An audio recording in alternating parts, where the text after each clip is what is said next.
Good morning, mayam punamapuk khurumjari. Ngasi social media da thadorakpa maru e-pao khara mayam da headline khaktamang update tawjarake. Ahanbada KNF MCMD KLA gi khulai paiba kedar nifu mangarom tamelong amadi jibram da attack tawnaba thungkhre hain thadok pirei.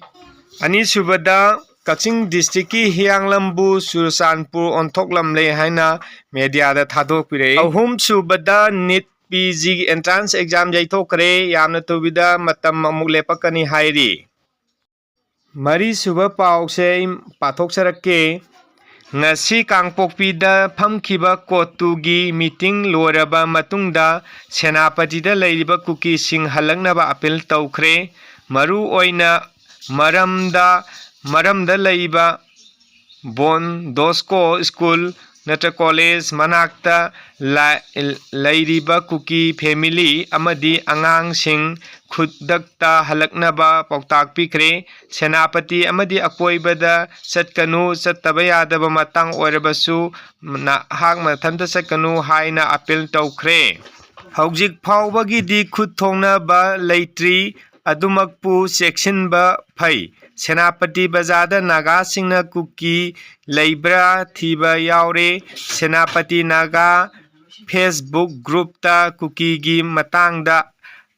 Aphabawa Hainadre Not Kuki Singna Mai Thakiba Truck Adu Nagagi Oiramle Maramaduna Truck Mai Thabada Senaba Mi Padriba Pauba Amadi Mangki ba Takiba Malsang Singriba Pauba Senapati da Kuki boycott Taugadori Haujik Pauba Kuki Maraktagi Truck Mai Thaba Yaukiba Amma Tapaba Panba Leitre National Highway number 2 da Naga Singi Vehicle Sing Lambida Thatlaga Kuki Singna Tax Laubagi Haujik Pauba Naga Singna Sauba Patri Matangi Pauda The Senapati District Students Association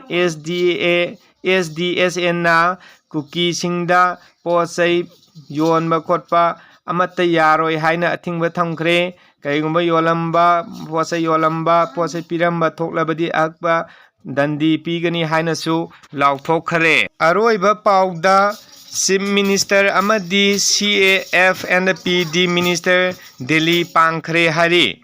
Hajikta Pangba Pau Amagi Matung Inna Manipurgi Chief Minister N Biren Singha Amadi CAF Amadi PD Minister L Susindo Ngarang Numidang Wairam Air Asia Flight 15788 Delhi gi damak Imphal thadokre hari Manipurda thoklebi irang ase atuba matamda loisananaba hayeng Union Home Minister Amit Shah unaduna wari sanaraba yai hairi